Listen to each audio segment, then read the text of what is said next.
Olá a todos e a todas, sejam bem-vindos a essa conversa. Meu nome é Fábio Barros, eu sou professor do Cefet-RJ, da Rede Federal de Educação, e sou um especialista em e-learning na área de aprendizagem híbrida, de transição digital na educação, e pesquiso também sobre teletrabalho docente e suas possibilidades. Eu vou fazer aqui uma apresentação, especialmente com os resultados de uma pesquisa realizada no início do ano de 2021 sobre teletrabalho docente e qualidade da aprendizagem. Eu vou compartilhar aqui rapidamente a tela para que vocês possam ver. Aqui tem o meu contato, caso queiram colocar perguntas, entrar em contato, tirar dúvidas, está aqui o e-mail. O que eu vou apresentar aqui é o nosso caminho, né? O nosso roteiro para essa apresentação. Então, aqui para problematizar, né? Muitos humanos passam hoje mais horas conectados ao espaço online, nas redes sociais, podcasts, sites, por meio dos seus smartphones, principalmente, do que conectados com o seu entorno presencial, físico, né?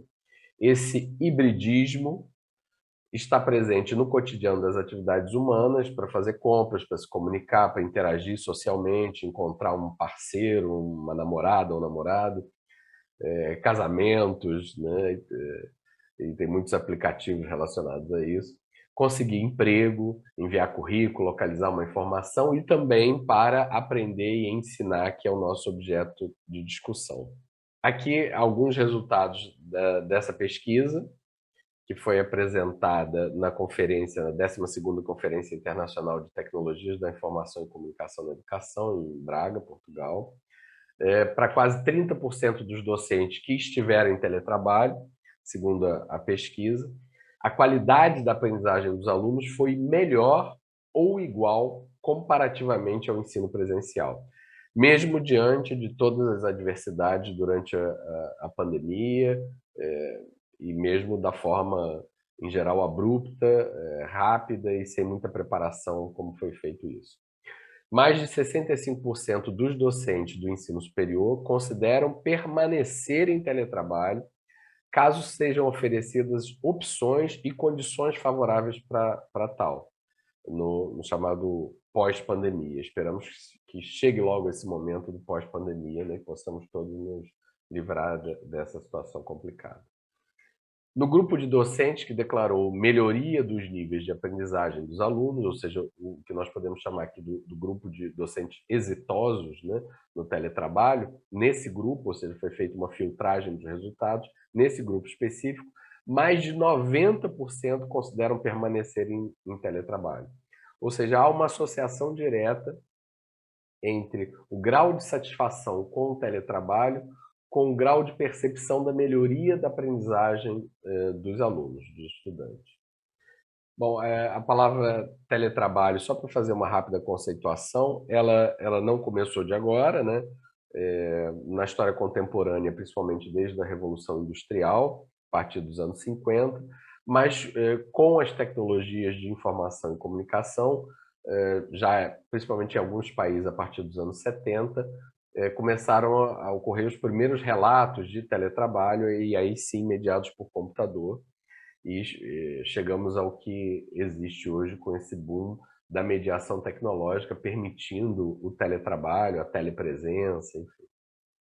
As vantagens do teletrabalho têm sido descritas por diversos autores, tanto do ponto de vista de empresas, de trabalhadores e também de governos, tanto na iniciativa privada quanto em instituições públicas, com forte impacto social.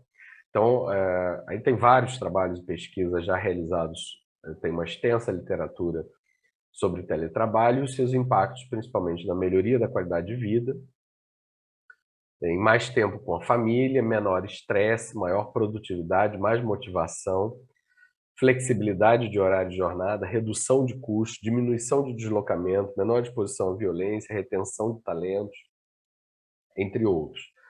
Algo corriqueiro também relacionado também à qualidade de vida e à produtividade. É muito interessante isso, porque várias pesquisas e vários relatos de muitas instituições públicas e privadas que já realizam teletrabalho há muitos anos, algumas há mais de 5 anos realizam teletrabalho, bem antes da pandemia, relatam um aumento grande da produtividade dos seus colaboradores, ou no caso do serviço público, dos seus servidores. Em geral, esse aumento da produtividade está muito associado a uma reflexão sobre a melhoria da qualidade de vida do trabalhador. Com relação à pesquisa especificamente, a opinião dos docentes, aí, muito o que eles disseram que foi permitido perceber, a vantagem estão com relação aos horários flexíveis, ao acesso a novas técnicas e tecnologias, melhor alimentação, recursos tecnológicos, né, gravação de conteúdos para revisão posterior, reduz o retrabalho, redução de restrições geográficas, redução de custos, ou seja, facilita muito o trabalho do docente, inclusive na reutilização, na educação aberta, no compartilhamento de materiais. Aqui eu achei interessante, ou seja, uma docente ressaltou a importância de dar aula sentada, sem precisar alterar o tom de voz, ou seja, há até uma questão de conforto físico, de praticidade. Reuniões online, muitos consideraram como positivo. Autonomia, gestão do tempo, disponibilidade para ficar mais tempo com os filhos, aprimoramento de novas práticas de ensino, ou seja, de alguma forma, o teletrabalho, especialmente da forma como foi imposto na pandemia, mexeu com os alicerces do ensino tradicional e permitiu aos docentes experimentarem novas práticas educativas, mesmo do ponto de vista, inclusive, pedagógico, de repensar a sua prática, né? Também, obviamente, mais qualidade de vida, poder organizar o material e ministrar a sua aula em qualquer lugar, independente da distância, essa questão do teletrabalho e da educação também digital online, romper, né, com as limitações físicas do espaço-tempo, foi algo bastante relatado. Proximidade e interatividade com os alunos, isso é um dado muito interessante.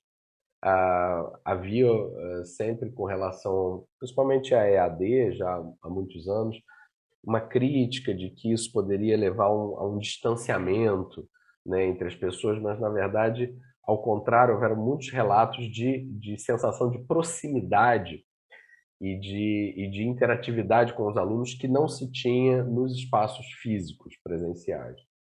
Não exposição a situações de violência, facilidade em atender mais os alunos, por exemplo, alunos que não teriam oportunidade de fazer certas disciplinas ou participar de certas atividades ou de grupos de estudos, graças ao teletrabalho e à educação digital puderam fazer, ter mais tempo para preparar os conteúdos, possibilidade de autoaprendizado do aluno, com imagens, vídeos, normalmente não é possível por conta da ausência de recursos, inclusive de autoaprendizagem e de protagonismo dos alunos, né? Então, um apanhado geral com relação à opinião dos docentes é que tem o fator tempo, foi o principal fator, a importância da casa, da vida e a relação ao horário, né? Então, muito interessante que é muito essa ruptura, por isso a ideia de uma educação disruptiva, né, que é romper também com essa estrutura do espaço-tempo. Isso foi bem percebido pelos docentes. Com relação ao tempo, no seu aspecto mais positivo, mais tempo com a família, mais tempo em casa, menor tempo de deslocamento, e em aspectos mais com conotações negativas, mais tempo de planejamento e mais tempo sentado em frente ao computador. Essa questão do tempo do planejamento, obviamente, nos ambientes virtuais e em toda a preparação, né, para o ensino online, requer um planejamento inicial, embora depois o retrabalho seja muito menor, né? Mas foi algo percebido e assinalado por muitos docentes. Aqui é importante, desculpe a voz, contextualizar um pouco das definições, né, com relação muito se fala, né, com muitos termos diferentes, então vamos aqui esclarecer algumas dessas terminologias, especialmente com relação ao ensino remoto e as suas diferenças para o ensino físico. para o ensino à distância, para o ensino digital, híbrido ou na vida, que tem se chamado também o ensino on-life. É interessante ressaltar, eu chamei aqui de ensino físico, né? Ao invés de ensino presencial, né? E presença é uma outra discussão, inclusive, que nós vamos ter a seguir. Então, o ensino chamado de presencial, na verdade, é um ensino físico, onde se está fisicamente, biologicamente, fisicamente falando, naquele local. Porque presença se tem em vários locais e podem ser feitas de diversas formas, né? Ou seja, quando eu envio uma carta, isso já há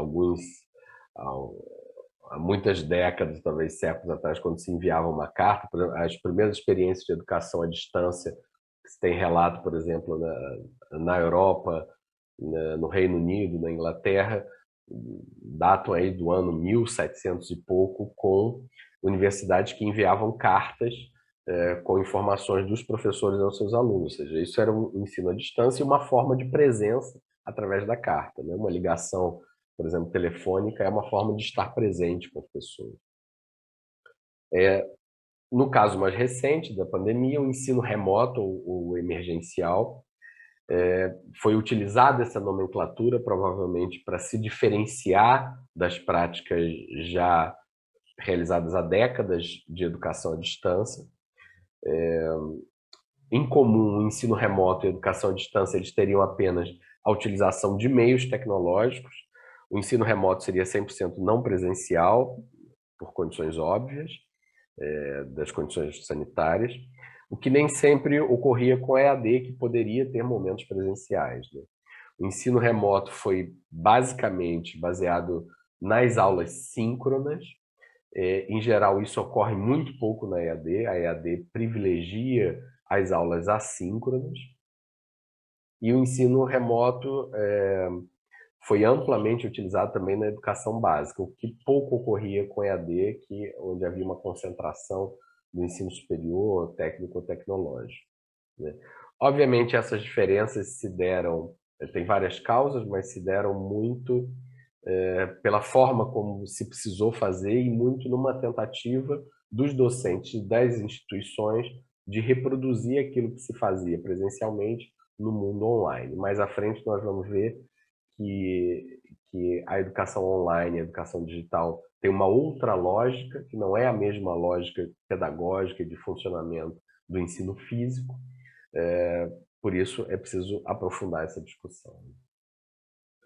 Muitos cursos EAD, e aí falando de teletrabalho, tem docentes que trabalham em regime presencial. Isso é muito comum em instituições que ministram curso EAD. Enquanto muitos cursos presenciais podem ter docentes em regime de teletrabalho. Ou seja, não é a modalidade do curso que define o maior ou menor grau de teletrabalho do docente. Isso é muito importante deixar clara essa diferença, né? Metodologias mais relacionadas à educação digital, à aprendizagem híbrida, podem ser utilizadas por docentes em trabalho presencial, assim como por docentes em teletrabalho. Cursos presenciais, inclusive, podem ter grande parte de sua carga horária realizada em atividades não presenciais, sem que isso afete a sua qualidade, muito pelo contrário, né? Diversos autores destacam a importância da inclusão de componentes curriculares, de atividades complementares, de recursos das TICs, de ensino híbrido, aula invertida, como enriquecedores do currículo do chamado ensino físico, né? A bem da verdade, para diferenciar esses conceitos, o que se trata aqui é de educação e da nossa compreensão de que ela tem múltiplas formas de ocorrência, com múltiplos níveis de liberdade pedagógica e com diferentes graus de incorporação tecnológica, para atender a diferentes interesses e necessidades educativas das pessoas e comunidades ao longo da vida. No tempo presente, imerso em tecnologia, uma sociedade cada vez mais digital, virtualizada, as categorias antigas, né, de presença, de distância ou de remoto, na verdade, elas não atendem mais, né?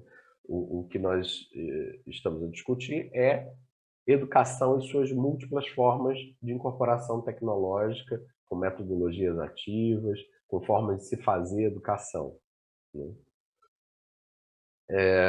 Aqui uma questão muito importante, que é para desmistificar e também aprofundar essa questão do conceito de presença, ou seja, e por que não cabe mais chamar o ensino físico de ensino presencial, porque as presenças são múltiplas. Existe, inclusive, aqui, vocês podem depois acessar o link dessa apresentação, isso vai ficar disponível online, a Sociedade Internacional para Pesquisa sobre a Presença, e aqui tem vários autores que classificam diferentes formas de presença, né, presença cognitiva, social, pessoal, ambiental, natural, física, sensorial, realismo social, o engajamento, interação, copresença, presença midiática, enfim, uma série de outras presenças. Tem aqui um artigo muito interessante também sobre essa discussão. Eu não vou aprofundar aqui, fica aí as dicas de leitura, as sugestões, mas uma questão importante para o teletrabalho, para essa pesquisa e para a discussão sobre educação híbrida, aprendizagem híbrida, educação digital, é de qual presença nós estamos falando, afinal. Ou seja, que presença nós queremos de professores e de estudantes? Queremos a presença social, comunicativa, interativa, presença histórica, autoral, crítica, criativa, presença política, ética, digital, a presença física, em alguma situação pode ser necessária, presença emocional, psicológica, colaborativa, cognitiva. De qual presença nós estamos falando? Aqui, Paulo Freire, já no livro Pedagogia da Autonomia, algumas décadas atrás, dizia o seguinte: quer dizer, mais do que um ser no mundo, o ser humano se tornou uma presença, com P maiúsculo, no mundo, com o mundo e com os outros. Presença que, reconhecendo a outra presença como um não eu, a discussão em torno, inclusive, da alteridade, se reconhece como si própria, da alteridade e do coletivo, da inteligência coletiva, da colaboração. Né? Presença que se pensa a si mesmo, ou seja, reflexiva, que se sabe presença, que intervém, que transforma, que fala do que faz, mas também do que sonha, que constata, compara, avalia, valora, que decide, que rompe.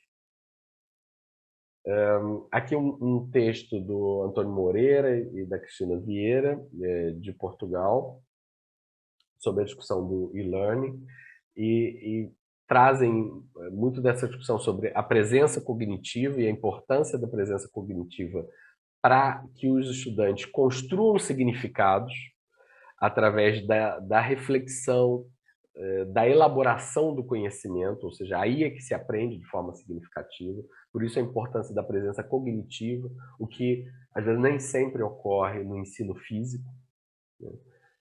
A presença social, que refere-se à capacidade das pessoas de se projetarem social e emocionalmente, ou seja, de interagirem, de se sentirem parte de um processo. Daí a importância também dos docentes estimularem a organização de uma comunidade de aprendizagem. Esse sentimento de pertença a uma comunidade é fundamental para o processo de elaboração, de reflexão e de aprendizagem, do ponto de vista, inclusive, da neuroaprendizagem.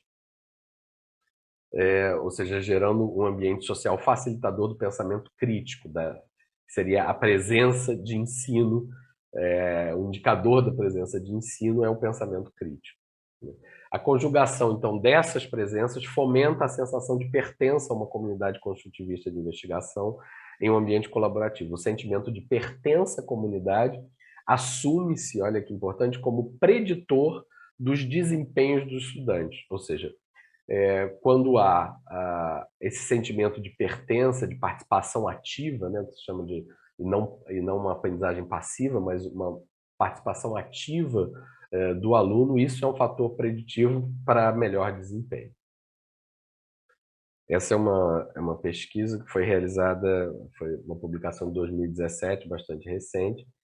Aqui eu fiz uma coletânea rápida para nos colocarmos assim, up to date, ou seja, atualizados com relação ao que já vem produzido, né? Aliás, um parêntese aqui, essa é uma grande questão, a educação à distância, o ensino digital, a educação online, Já são áreas que são amplamente pesquisadas por muitos grupos de estudos, muitas pessoas, muitos especialistas, há facilmente 20, 30 anos ou mais. Então, há muita coisa produzida, ou seja, é preciso consultar os especialistas e aprofundar essa discussão. Aqui foi um estudo também publicado em 2007, na revista Educação à Distância, demonstraram que os resultados, que o desempenho na EAD foi maior do que o ensino presencial. Nenhum dos estudos pesquisados chegou à conclusão de que o curso na modalidade presencial ou física tivesse desempenho melhor do que a EAD. Esse aqui é um estudo de 2016, internacional, que indica que os resultados indicam que o blended learning, né, o ensino híbrido, esse modelo de ensino híbrido, resultou em maior sucesso acadêmico quando comparado ao ensino tradicional. Aqui um outro estudo que revela que não houve diferença significativa de performance entre estudantes no ensino online e no ensino físico, já é uma pesquisa bastante atual, de 2019. Aqui ressalta a importância das interações existentes dentro da comunicação com outros estudantes, ou seja, a criação de um ambiente efetivamente colaborativo, né, onde haja debates e discussões, ou seja, onde haja abertura para a produção do estudante, para a autoria do estudante, para que ele construa o conhecimento. Uma conexão, o estudo aponta também uma forte conexão entre engajamento e desempenho. Engajamento pode ser também no sentido de pertença àquela comunidade de aprendizagem que nós discutimos antes, ou seja, é fundamental que haja um engajamento para que possa haver melhor desempenho. Ou seja, o que nós estamos discutindo aqui é a importância do teletrabalho e da educação digital, da aprendizagem híbrida, para a melhoria do processo de aprendizagem. Ou seja, esse é o cerne da discussão. Como é que nós melhoramos, afinal, esse é o objetivo principal, né? Como é que nós melhoramos o processo de ensino-aprendizagem. Esse é um estudo muito atual, muito interessante, que eu sugiro a leitura das pessoas interessadas, de 2020. É um estudo de meta-análise da literatura com mais de 5.800 artigos pesquisados, para vocês terem uma ideia da produção acadêmica, que é muito grande nessa área. Então, foi feito um estudo de meta-análise, de revisão de outros estudos. Os achados aqui demonstram que não houve diferença significativa entre cursos online e cursos físicos, presenciais. Esse estudo afirma também que foram considerados fundamentais para a educação online o design do curso e a forma de entrega, e principalmente o alinhamento entre tecnologia e pedagogia. Ou seja, não basta a tecnologia, o design do curso, a forma de entrega, podem gerar maior nível de pertencimento, de engajamento, de participação ou menor nível. E daí as consequências para a qualidade do processo de aprendizagem. Eu me permiti aqui uma tradução livre de algumas sugestões desse estudo. Eu vou ler aqui porque é muito interessante. É a hora de parar com as tentativas de tornar a experiência de ensino online semelhante ao ensino presencial. Ou seja, é uma outra lógica de funcionamento. O erro mais comum que novos professores online cometem é assumir que o que funciona na sala de aula física funcionará online. E nós sabemos que não é assim que acontece. Criar um curso online de sucesso envolve muito mais do que apenas colocar um curso projetado para um ambiente físico na internet. Ferramentas sutis de interação e avaliações criativas precisam ser incluídas, a fim de criar uma verdadeira comunidade de aprendizagem. Isso pode ser feito da melhor forma por aqueles que têm conhecimento acumulado sobre ensino e aprendizagem online. E se esperamos que os professores se tornem esses especialistas durante a noite, né, do dia para a noite, e por conta própria, estamos definindo que eles vão falhar. Não é o número de tecnologias que o corpo docente incorpora ao design geral do curso online que ganhará o dia. É a pedagogia. Especialistas em e-learning, designers institucionais, educacionais, sabem disso. Ou seja, é a pedagogia que precisa definir como vai ser feito o ensino online, com a experiência dos docentes, e não a tecnologia. Então, aqui alguns resultados sobre a pesquisa realizada em 4 países, a maioria, quase 90% de países dos participantes foram do Brasil, realizada no início de 2021.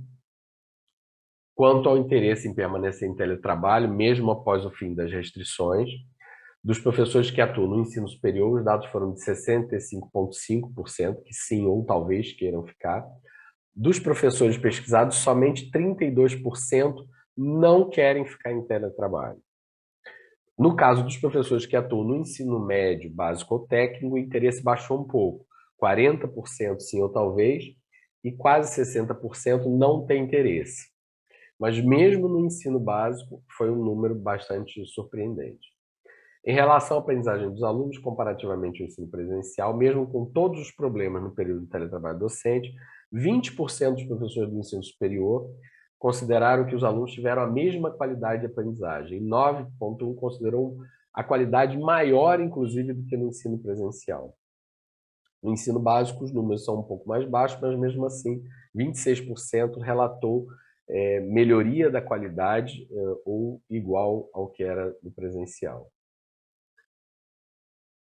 A necessidade imposta, em uma análise mais específica, criou para a maioria dos docentes a oportunidade do primeiro contato com a educação online e com o teletrabalho.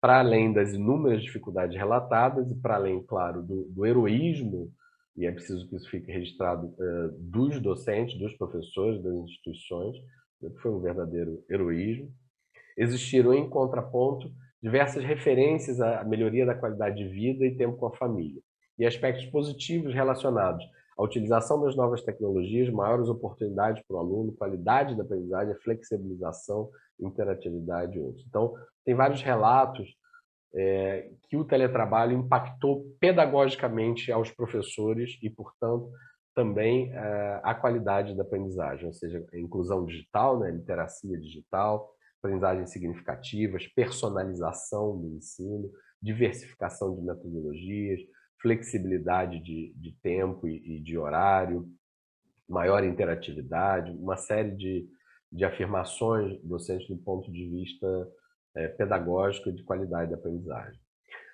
Ainda como conclusão, há uma significativa associação entre docentes que relatam melhor qualidade de vida no teletrabalho com avaliação deles sobre a melhoria do processo de aprendizagem. É uma relação direta, ou seja, quanto maior a qualidade de vida percebida pelo docente no teletrabalho, melhor é a qualidade da aprendizagem dos seus estudantes.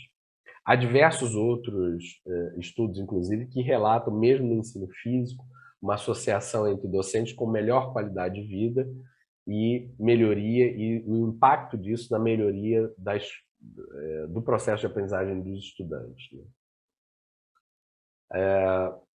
Também foi possível estabelecer uma relação direta entre formação técnico-pedagógica docente, específica para o teletrabalho e ensino online, oferecida pela instituição empregadora, e a percepção docente da melhoria da aprendizagem.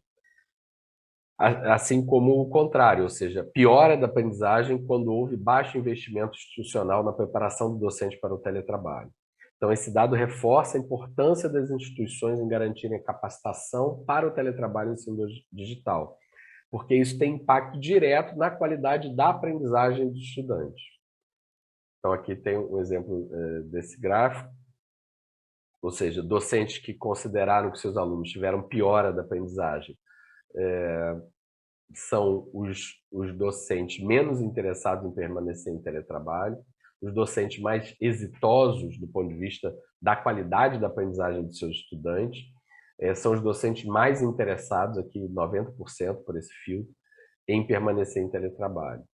E aqui, com relação à capacitação da instituição, os docentes com menor percentual de capacitação, os menos capacitados pelas instituições, foram os docentes que relataram piora no processo de aprendizagem dos seus alunos, enquanto os docentes que tiveram maiores índices de capacitação foram os que relataram exatamente melhora do processo de aprendizagem dos seus alunos. Embora, de uma forma geral, a capacitação dada pelas instituições não foi muito ampla.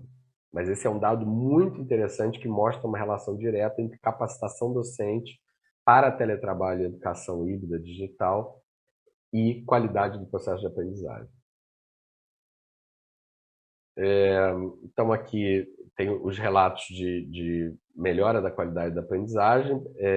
Tem uma percepção importante aqui, percebe-se a tentativa de professores em reproduzir aulas positivas de presença física no ambiente digital. Nós já vimos que isso não é desejável e não funciona, ou seja, nós precisamos avançar. Isso foi aceitável no momento inicial, mas nós precisamos avançar com a qualificação em competências digitais, tanto para docentes quanto também para estudantes, e a própria transição ou transformação digital também das instituições.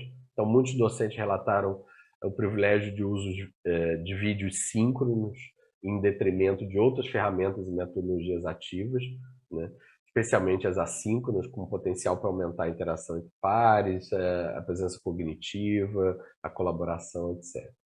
Então, tem aí toda uma necessidade de capacitação que é fundamental e que é preciso ser feita já.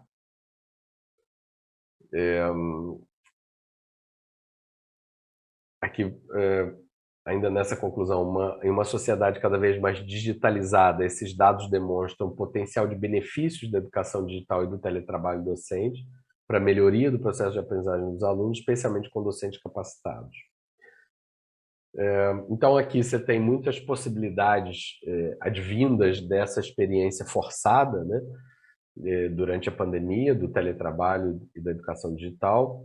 Por exemplo, enriquecimento curricular com tecnologias digitais, metodologias ativas, aprendizagem híbrida, inclusão digital, questões interculturais e interdisciplinares, flexibilidade curricular com os ambientes virtuais, liberdade de espaço e tempo para aprendizagem ao longo da vida, otimização de horários, espaços físicos, retenção de estudantes e também retenção de docentes, economia de recursos e infraestrutura física, qualidade de vida para os docentes. Ou seja, isso também o teletrabalho como possibilidade pode diminuir a evasão tanto de docentes, o abandono de docentes que às vezes procuram outras áreas que remunerem melhor, como também a evasão de estudantes, que passam a ter maior flexibilidade graças ao teletrabalho e à educação digital.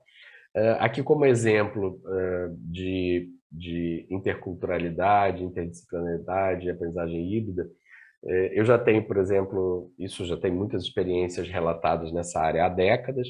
Eu, por exemplo, se não me engano, foi em 2012, 2013, eu realizei várias disciplinas, especificamente na minha área da licenciatura, da formação de professores, aí foram ministradas disciplinas de licenciatura em física, por exemplo, que utilizaram recursos de educação aberta e aprendizagem híbrida. Ou seja, nós tivemos a participação dos estudantes do espaço físico nos ambientes virtuais, mas também de estudantes de outros cursos, estudantes de outras instituições, inclusive de outros países, e também não só estudantes, mas pensando na aprendizagem ao longo da vida, de já professores formados, de pessoas inclusive com nível de doutorado, mestrado, que estavam ali para rediscutir suas práticas do ponto de vista da didática, do planejamento, da educação e tecnologia. E isso foi uma experiência realizada há alguns anos, bastante enriquecedora nos relatos dos alunos, inclusive com essa questão interdisciplinar, com a questão da interculturalidade. Então, se abrem assim, muitos potenciais enriquecedores que numa sala de aula física seria impossível de se fazer, né?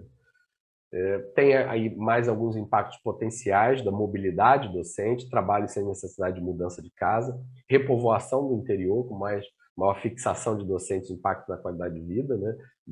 Desafogar os grandes centros urbanos, os docentes podem morar em cidades do interior, em locais afastados, ou até mesmo em outros países, e dar as suas aulas em regime de teletrabalho. Assim como também podem, isso é muito interessante, uma solução para fixação de docentes em locais mais distantes com melhoria da qualificação, ou seja, isso resolve um grande problema de falta de docentes qualificados em regiões também mais do interior. Ou seja, o docente não precisa mais se mudar para locais muito distantes e que, em geral, não tem boa infraestrutura, de moradia ou de qualidade de vida. Eles podem permanecer em suas cidades, mas dar aulas e dar a sua contribuição e fazer formações, ajudando a qualificação da população dessas cidades, por exemplo, mais do interior ou mais afastada.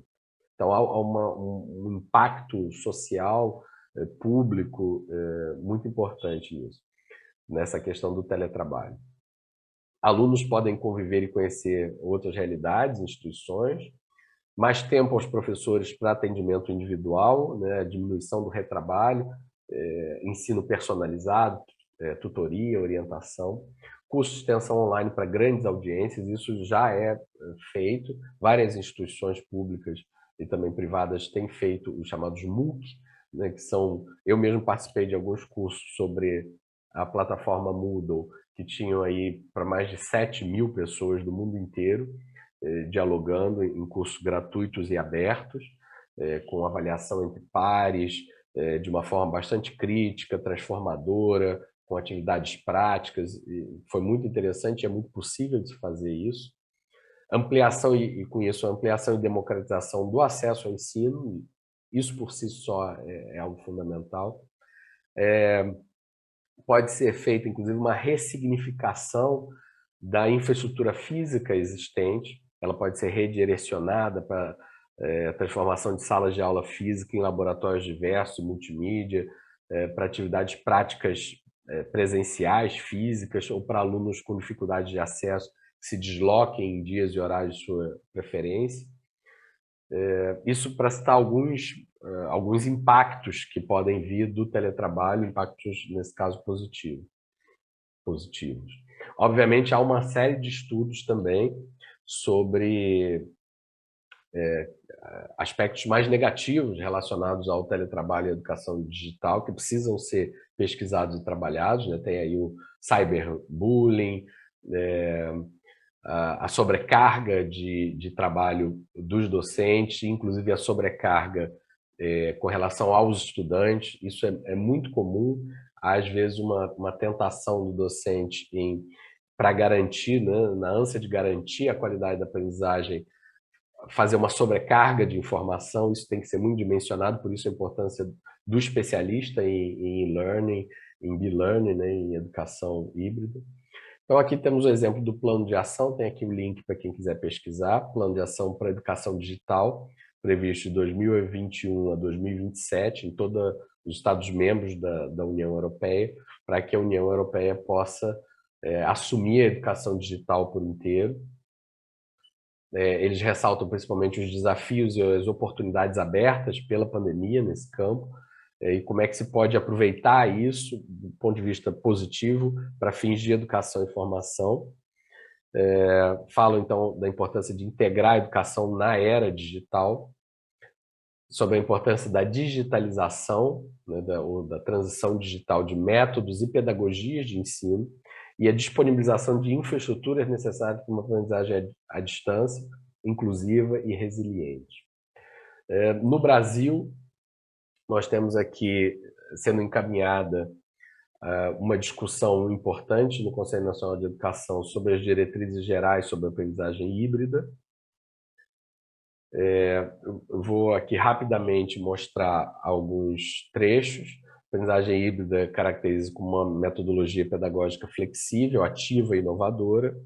Ela serve tanto para a educação à distância, quanto também para o ensino físico, e pode ser utilizada em práticas diferentes. Ela não se confunde com a modalidade EAD, ela pode inclusive ser adotada por essa modalidade, assim como nos cursos presenciais.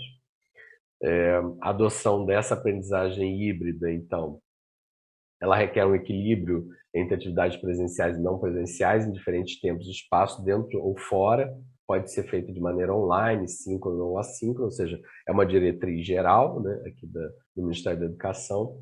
Dada a diversidade de faixas etárias nas diferentes etapas e fases da educação básica, os currículos devem prever estratégias que considerem a gradual e crescente capacidade de autoaprendizagem, autonomia e protagonismo do estudante, porque isso é para ser realizado na educação básica. Então, obviamente, tem a questão na educação básica da faixa etária daqueles alunos, toda uma questão pedagógica, e deve ser feito um crescente de trabalho nessa autonomia, protagonismo e autoaprendizagem. Diferentemente da educação superior, onde essas características de autonomia e tudo são desejáveis e devem ser incentivadas, não só porque isso é uma demanda atual do mercado de trabalho, mas isso é algo importante para a formação plena, né, do cidadão, a capacidade de aprender ao longo da vida e tudo isso. Para o cumprimento da aprendizagem híbrida, as instituições de ensino superior podem permitir aprendizagem ampla e flexível, de modo a desenvolver competência e não se restringir a atividades de ensino centradas mais em aulas ou horas-aula. Porque a aprendizagem não se mede por hora, né? Isso é importante. A aprendizagem se mede por sentido, por significado, ou seja, ela é necessariamente subjetiva, embora se possam ter medidas mais objetivas. Mas a aula ou a matemática, por si só, não dá conta desses projetos complexos, desses processos complexos de aprendizagem, mas proporcionar a estudantes e docentes interações múltiplas vinculadas a estudos de caso, leituras, aprofundamentos teóricos, atividades redacionais, orientação em pesquisas temáticas, disciplinares ou não, desenvolvimento de extensão curricular, grupos de estudos vivenciais, remotos, cooperação entre IES nacionais e internacionais. Na aprendizagem híbrida, a frequência legalmente prescrita vai além da presença física do estudante no ambiente escolar, incluindo atividades fora da escola ou da universidade. Sempre que o processo de aprendizagem assim o recomendar, valorizando, então, como eu dizia, os resultados de aprendizagem, os processos de aprendizagem, mais do que as horas que a pessoa lá esteve. Então, uma outra aprendizagem híbrida regulamentada pelo MEC é uma atuação importante. Uma outra frente no Brasil, na rede, especificamente na Rede Federal de Educação, é a prática do teletrabalho. Ela já era aprovada bem antes da pandemia. Ela foi ratificada, né, e atualizada pela Instituição Normativa número 65 de 2020, do Ministério da Economia, e foi também regulamentada pela portaria do MEC número 267. Tem aqui os links disponíveis.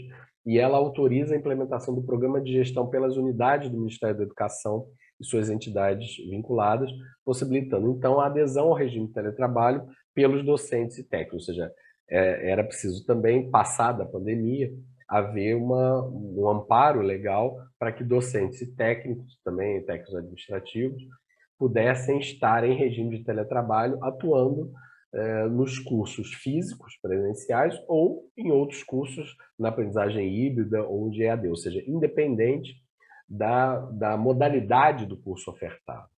Ou seja, isso não interfere na modalidade do curso. Aqui tem mais informações sobre o Programa de Gestão e Desempenho na Administração Pública Federal. Aqui alguns objetivos de forma geral: redução de custos no poder público, atrair e manter novos talentos. Então está bem alinhada, inclusive, com as observações que os docentes fizeram das vantagens do teletrabalho, nessa pesquisa que já foi apresentada. Contribuir para a motivação e comprometimento dos participantes, estimular o trabalho criativo, inovação, qualidade de vida, cultura orientada a resultados e serviços prestados à sociedade, que no campo da educação na verdade, o que estamos a tratar principalmente é da qualidade do processo de aprendizagem. É isso. Muito obrigado a todos e a todas. Fiquem à vontade para deixar seus comentários, opiniões, sugestões, entrar em contato. Agradeço muitíssimo, foi um prazer estar aqui e espero participar de novas discussões e fazer crescer a educação digital, a aprendizagem híbrida, a incorporação de recursos tecnológicos para enriquecer os currículos, permitir que as instituições façam um trabalho cada vez melhor em prol da sociedade, da aprendizagem, da qualificação de mão de obra.